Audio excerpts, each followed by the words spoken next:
Assalamualaikum warahmatullahi wabarakatuh. Halo anak-anak, apa kabar? Semoga dalam keadaan sehat, ceria, dan sudah semangat untuk belajar hari ini. Perkenalkan, nama Ibu Buriska Mahira, dan pada kesempatan kali ini Ibu akan menemani kalian semua belajar tema 8, Bumiku, subtema 3, Bumi, Matahari, dan Bulan, pembelajaran keempat. Tapi sebelum kita mulai belajar, mari kita berdoa dulu agar Allah berikan kemudahan kepada kita untuk memahami pembelajaran hari ini. Berdoa dimulai.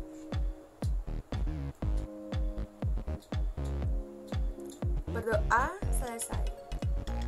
Nah, anak-anak, pada kesempatan kali ini kita akan belajar materi pelajaran tentang pelajaran IPS, pembelajaran PPKN, dan juga pembelajaran Bahasa Indonesia.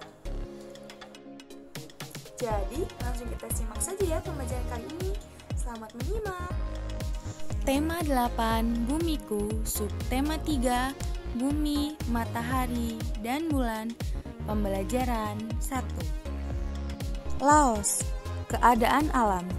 Laos merupakan satu-satunya negara di kawasan Asia Tenggara yang tidak berbatasan dengan laut.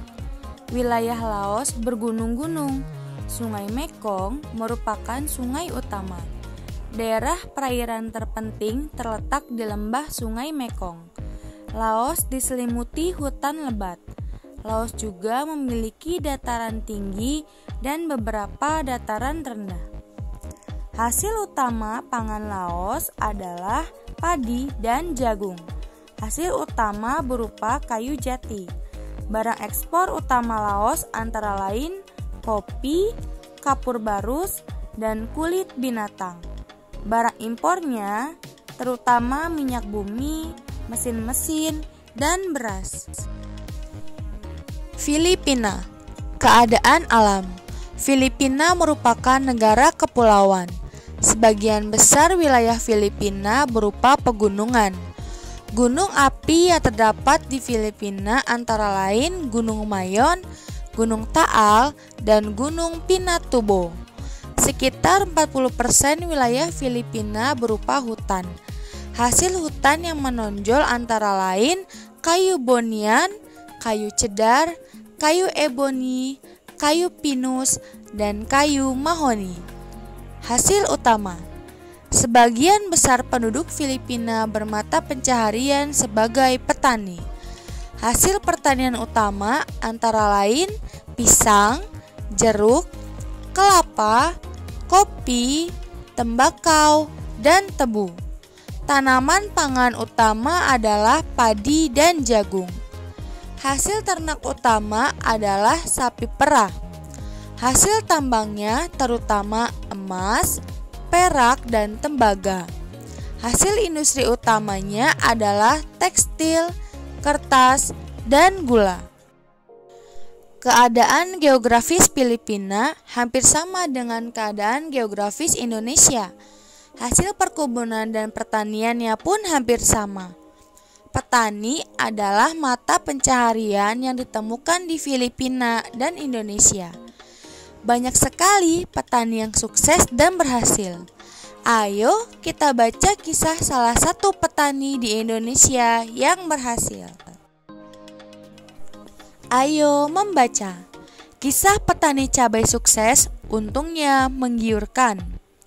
Dikutip dari laman jawapos.com, pensiunan dari pekerjaannya sebagai aparatur sipil negara atau ASN tak membuat Imam Kusno berhenti berusaha untuk hidupnya. Pria yang sebelumnya berstatus guru ini justru sukses bertani cabai. Hasilnya bahkan melebihi penghasilan tetapnya tiap bulan. Berikut kisahnya.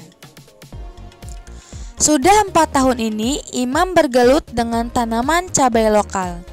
Ia menanam komoditas yang kini harganya selangit itu. Di atas tanah seluas 1 hektar di desa Natai Raya, Kecamatan Arut Selatan, Kabupaten Kota Waringin Barat, Kobar, Kalimantan Tengah. Dalam 1 tahun, Imam mengaku bisa meraih keuntungan hingga 100 juta rupiah dengan masa 2 kali panen. Itu dilakoninya sendiri tanpa dibantu petani lainnya. Harga cabai yang kian mahal membuat penghasilannya bertambah. Harga cabai saat ini sekitar 150.000 per kilogram. Yang kita tanam ini hanya 1/4 hektar, sekitar 5 batang saja. Kalau pakai tenaga sendiri, hanya 3.000 per batang biaya perawatan hingga masa panen, ujar Imam, Senin 20 Februari saat dikunjungi di kebun cabai miliknya. Menurut Imam, bertani cabai seperti merawat bayi, harus tekun dan tidak boleh dibiarkan begitu saja. Ketika panen, para pedagang datang yang mengambil cabai ke rumahnya. Ia menjual sebesar 125.000 per kilogram. Tergantung kualitas bibitnya.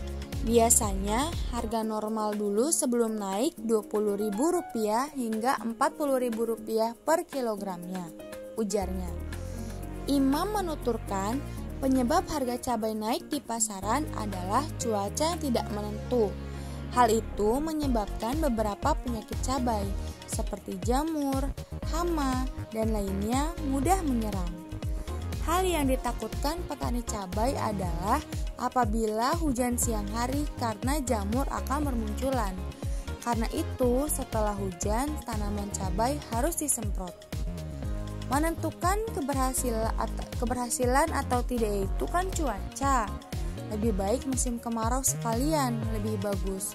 Dampaknya cuaca seperti ini, jamur yang banyak, patek juga banyak. Makanya 2 kali sehari disemprot, tidak menutupi gagal panen. Sementara itu, Kasih Produksi Hortikultura Dinas Tanaman Pangan, Hortikultura dan Perkebunan Kabupaten Kobar, Legiman mengatakan petani cabai di Kobar paling banyak berada di Kecamatan Pangkalan Lada dan Arut Selatan. Cabai lokal di Kobar sudah bisa memenuhi kebutuhan pasar. Sebagian dipasok dari Jawa. Sekarang ini rata-rata cabai di pasaran sudah disuplai petani lokal dan kualitasnya juga sudah bagus, tandasnya. Ayo mengamati. Anak-anak, keberhasilan petani Imam Kusno tidak luput dari upaya dan kerja keras yang ia lakukan. Pak Imam Kusno sangat memperhatikan tanaman cabai yang ia tanam. Ia memperhatikan dan mengamati pengaruh cuaca terhadap keberhasilan pertaniannya. Keberhasilan pertanian sangat bergantung pada faktor-faktor alam seperti cuaca, ketersediaan air, kesuburan tanah, dan lainnya. Alam sudah banyak memberikan manfaat bagi kehidupan manusia. Setiap warga negara pasti menginginkan lingkungan hidup yang baik dan sehat. Undang-Undang Republik Indonesia Nomor 32 Tahun 2009 menyatakan bahwa lingkungan hidup yang baik dan sehat merupakan hak asasi setiap warga negara. Hak asasi adalah hak-hak dasar yang dimiliki setiap pribadi manusia sebagai anugerah Tuhan yang dibawa sejak lahir.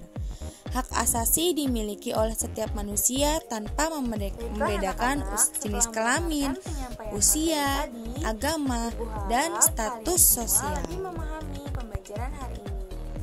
Tadi kita telah mengenal beberapa negara yang ada di kawasan ASEAN, yaitu ada negara Laos dan juga negara Filipina. Kita juga telah membaca sebuah cerita yang berjudul Kisah Petani Cabai Sukses Untungnya Menggiurkan. Di situ ada banyak pembelajaran yang dapat kalian temukan. Dan yang terakhir, kita juga tadi telah belajar tentang hak asasi manusia.